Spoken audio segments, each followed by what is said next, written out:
سوال پیدا ہوتا ہے کہ رزق تو متعین ہے، وہ متعین کہاں ہے؟ لوح محفوظ میں اللہ نے کہا کہ کتاب مبین میں کلیئر رجسٹر میں ہر چیز ہم نے لکھ دی ہے۔ اللہ کہتے ہیں کہ کوئی بھی مخلوق اس دنیا پر نہیں چلتی، لیکن ایک اس کا رزق اللہ نے لکھا ہوا ہے۔ کہاں؟ کتاب مبین کلیئر رجسٹر میں۔ وہ کیا ہے؟ لوح محفوظ میں۔ لوح محفوظ کیا ہے؟ میکرو لیول کی تقدیر۔ مائکرو اور میکرو کو سمجھ لیں۔ میکرو لیول کی تقدیر یعنی اللہ کا کامل علم۔ لوح محفوظ کیا؟ اللہ کا کامل علم ہے۔ اللہ نے پین کو بنایا سب سے پہلے، اور پین نے کہا کہ اللہ نے کہا لکھ دو۔ پین نے کہا کیا لکھوں میرے رب؟ اللہ نے کہا جو کچھ ہونے والا ہے اے ٹو زی، جب سے بگننگ ہے، بگننگ ٹل اینڈ لکھ دو۔ پین نے اللہ کے نالج کے بیسس پہ لکھ دیا۔ لوح محفوظ جو کہ کتاب مبین ہے یا ام الکتاب ہے یا اسے بہت سے اس کے نام ہے، تو وہاں پر یہ بھی لکھا ہوا ہے کہ اس بندے کی مائکرو تقدیر جسے ہم کہتے ہیں، جو پہلے آسمان کے لیول پہ فرشتے بیٹھے ہیں وہ لکھتے ہیں۔ اللہ کے نبی صلی اللہ علیہ وسلم نے ان کو لکھتے سنا، کہا کہ جب میں جا رہا تھا معراج پہ تو مجھے پینز کی آوازیں آ رہی تھی، وہ لکھ رہے ہیں۔ وہ ہر وقت بیزی ہیں، ان کو انسٹرکشن 7ویں آسمان سے آتی ہیں، یہ لکھ دو، اب یہ لکھ دو۔ لیلۃ القدر کی رات جو ہے ان کو بتایا جاتا ہے یہ چیز چینج کرو، یہ ایڈیٹنگ کرو، یہ بندہ یہ دعا کر رہا ہے، نیک عمل کر رہا ہے، ڈیلی بھی وہ بزی ہیں، ڈیلی ڈکری بھی ہوتی ہے، ہمارے اعمال پہ ڈیپینڈنٹ ہے۔ مثال کے طور پہ ہمیں آج ایک چیز ملنی تھی، ہمارے کسی گناہ کی وجہ سے رک جاتی ہے، اس کو کہتے ہیں تقدیر۔ اس کو کہتے ہیں کہ وہ چیز آپ کو گناہ کی وجہ سے نہیں ملی۔ یہ ہے گھٹنا کہ اللہ کہتے ہیں نا، اللہ جس کا چاہتا ہے رزق کشادہ کرتا ہے، جس کا چاہتا ہے گھٹاتا ہے۔ اصل میں کہاں گھٹ رہی ہوتی ہے یہ چیز؟ ڈیلی ڈکری میں، ایئرلی ڈکری میں بھی، ایک سال کے اگلے میٹرز میں ہو سکتا ہے آپ کو کوئی چیز ملنی ہو، لیکن آپ کے کسی گناہ کی وجہ سے، آپ کے کسی چیز کی وجہ سے وہ چیز رک گئی، لیکن لوح محفوظ میں لکھا ہوا ہے کہ یہ چیز آپ کو ملنی۔ اس کی ٹائمنگ کیا ہے؟ یہ ڈیلی ڈکری، ایئرلی ڈکری فرشتوں کو بتایا جاتا ہے، پلس مائنس ہوتا رہتا ہے۔ آئی ہوپ کہ یہ ایک بڑا ٹیکنیکل اور بڑا کمپلیکس کانسیپٹ ہے، آئی ہوپ کہ آپ کو اس مثال سے سمجھ آ گیا ہوگا۔ تو اس میں کوئی کنفیوز ہونے والی بات نہیں، لوح محفوظ اللہ کا کامل علم ہے۔ میں ابھی یہ موبائل یوں پکڑ رہا ہوں، اللہ کو پتہ ہے، اسی لیے میں اللہ کی عبادت کرتا ہوں، اسی لیے میں پراؤڈ ہوں اللہ کا ورشپر۔ دیکھیں آج میں آپ کو کہوں کہ ایک ایسی ہستی ہے جس کو آپ کا سب پتہ ہے، اے ٹو زی، آپ کا جو آپ نے کرنا ہے، ابھی آپ نے یہاں سے چل کے وہاں جانا ہے، وہ بھی اس کو پتہ ہے۔ آپ کہیں گے کون ہے؟ آپ تو بیعت کر لیں گے جا کے، آپ کہیں گے میں تو ملاؤ اس سے، کون ہے؟ یہی اللہ ہے، اللہ کے علاوہ کوئی نہیں ہے۔ غیب کا علم اللہ کے علاوہ کسی کو نہیں ہے، خزانوں کا علم اللہ کے علاوہ کسی، میری فیٹ اللہ کو پتہ ہے، اور میں اس پہ پراؤڈ ہوں۔ اس میں کوئی چیلنج کرنے کی ضرورت نہیں ہے کہ یہ کیا، یعنی اللہ کو پتہ ہے کچھ لوگ کہتے ہیں جی کہ اچھا اللہ کو پتہ ہے کہ آپ جہنمی ہیں یا فلانا جہنمی، تو پھر میرا کیا قصور؟ نہیں، ایسے ہم نے نہیں کرنا۔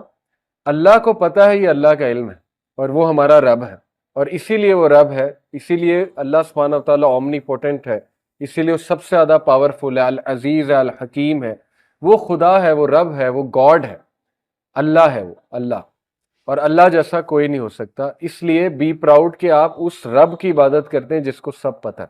اس لیے ہم اس سے رہنمائی طلب کرتے ہیں کہ اللہ آپ کو پتہ ہے میں نے کل کیا کرنا ہے، مجھے نہیں پتا، لہٰذا میرا کل بھی اچھا کر دیں۔ صحابہ ایسی دعائیں کیا کرتے تھے۔ حضرت عمر کہتے تھے کہ اے اللہ اگر آپ نے مجھے ریچڈ لکھا ہے، بدقسمت لکھا ہے، تو مجھے خوش قسمتوں میں شامل کر لیں، مجھے بلیسڈ بنا دیں۔ یہ دعا کتنی پسند آئی ہوگی اللہ کو۔ اس میں اکنالجمنٹ بھی ہے کہ اللہ میں تیرے کامل علم کی اکنالجمنٹ کر رہا ہوں کہ تجھے سب پتہ ہے، لیکن ریکویسٹ بھی کر رہے ہیں۔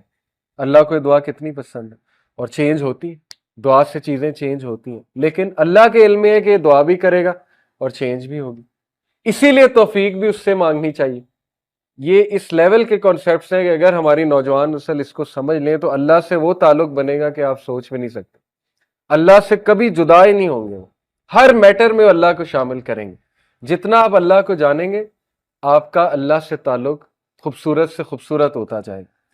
تو ہم توفیق بھی اللہ سے مانگتے ہیں کہ اللہ یہ بھی آپ کو پتہ ہے کہ توفیق مجھے کتنی ہوگی، اس لیے مجھے زیادہ توفیق دے دیں، میں دعا کروں، مجھے ہاتھ اٹھانے کی توفیق دے دیں۔ ہر چیز ہم اللہ سے مانگتے ہیں، ہر چیز۔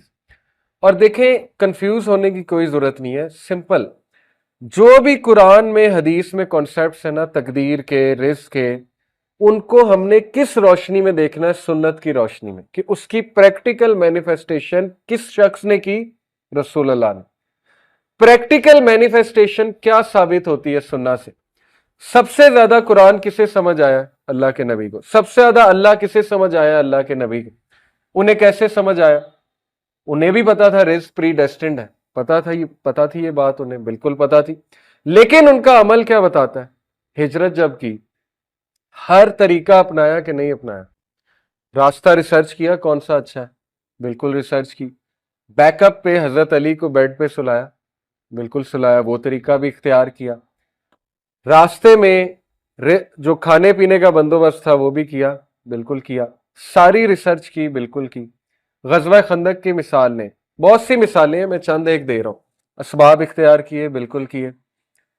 سپائز کو، حضرت حذیفہ بن یمان کو ایز اے انٹیلیجنٹ سپائے، جو کہ بالکل جائز ہے، جنگ کے موقع پہ بنایا، بھیجا، سارا جو ہے وہ جا کر ان سے انفارمیشن ایکسٹریکٹ کروائی۔ اس کے بعد ایک پروپیگنڈا بھی جو ہے وہ جائز، جو پروپیگنڈا ہوتا ہے وہ بھی اختیار کیا کہ مشرکین کو اور جیوز کو آپس میں ذرا ان میں پھوٹ ڈالی جائے۔ وہ بھی آپ کو واقعہ یاد ہوگا، ایک صحابی کو بھیجا، اس نے جا کے، ان صحابی نے جا کے قریش کو کوئی بات کی، جیوز کو کوئی بات کی، جائز ہے جنگ میں، اور اس کو پروپیگنڈا کہتے ہیں، جائز پروپیگنڈا، وہ بھی اختیار کیا۔ دعائیں بھی کی رو رو کے، بہت دعائیں کی، ڈیلی جاگ کے دعائیں کرتے تھے۔ اینڈ میں وکٹری مسلمانوں کو ملی، جبکہ اللہ نے یہ کہا ہوا ہے، سورہ فتح کی غالباً آیا ہے کہ کتب اللہ لأغلبن انا ورسلی، اللہ نے لکھ دیا ہے کہ اللہ اور اس کا رسول غالب ہوں گے۔ اللہ نے تو بتا دیا پروفٹ کو کہ آپ نے غالب ہونا ہی ہونا ہے، فتح مکہ آپ ہی کی ہے۔ لیکن بغیر ایفرٹ کے اگر اللہ نے کسی کو کچھ دینا ہوتا تو محمد رسول اللہ کو دیتے صلی اللہ علیہ وسلم، کیونکہ سب سے پیارے وہ ہیں اللہ کو۔ لیکن ان کی 23 سالہ ایفرٹس آپ کے سامنے، فتح مکہ کے لیے پروسیس پورا تھا، اور وہ پروسیس سے گزارنا وہی ہے۔ اللہ کہتے ہیں نا کہ صحابہ کو کیوں اس پروسیس سے گزارا؟ تاکہ ہم ان کو پاک کر دیں، تاکہ ہم چھانٹی کر دیں ان میں سے کون جو ہے وہ منافق ہے اور کون جو ہے وہ نیک ہے، جو پروفٹ صلی اللہ علیہ وسلم کے فالوورز تھے۔ یہ اللہ کے طریقے ہیں۔ بہرحال سننا سے کلیئر کنسیپٹ آ جاتا ہے ہمارے پاس کہ ایفرٹ، سٹرگل ہمارے نبی نے جب کی، تو ہم کون ہوتے ہیں کہنے والے کہ نہیں ہم ایفرٹ نہیں کریں گے، ہم سٹرگل نہیں کریں گے؟ ہاں ایکسیپشنز موجود ہیں، ان کو ہم معجزے اور کرامت کہتے ہیں، ان ایکسیپشنز کو۔ جیسے حضرت مریم کے پاس جب زکریا علیہ السلام جاتے تھے تو سمر میں ونٹر کے فروٹس پڑے ہوتے تھے، ونٹر میں سمر کے فروٹس پڑے ہوتے تھے ان کے حجرے میں۔ حضرت زکریا حیران ہوتے تھے، کہتے تھے مریم یہ کہاں سے آئے ہیں؟ حضرت مریم کہتی تھی یہ میرے رب نے دیے۔ وہ کرامت ہے، غیر انبیاء پہ کرامت ہو سکتی ہے، لیکن یہ کہ اس چیز کو کوئی استعمال کر کے اب کلیم کرنے لگ جائے کہ میرے پاس وہ طریقہ ہے کہ جائے نماز پہ بیٹھو نیچے سے پیسے نکلیں گے، ایسی بہت سی باتیں سننے کو ملتی، وہ امپریکٹیکل باتیں، اور سنت غیر سنت، مطلب سنت سے ثابت نہیں یہ چیزیں، آپ کیسے کلیم کر رہے ہیں یہ چیزیں؟ وہ کرامت ہے، معجزات ہے۔ بنی اسرائیل کو من و سلوہ آتا تھا، بغیر کوئی محنت کیے اللہ دیتا تھا، رزق دیتا تھا۔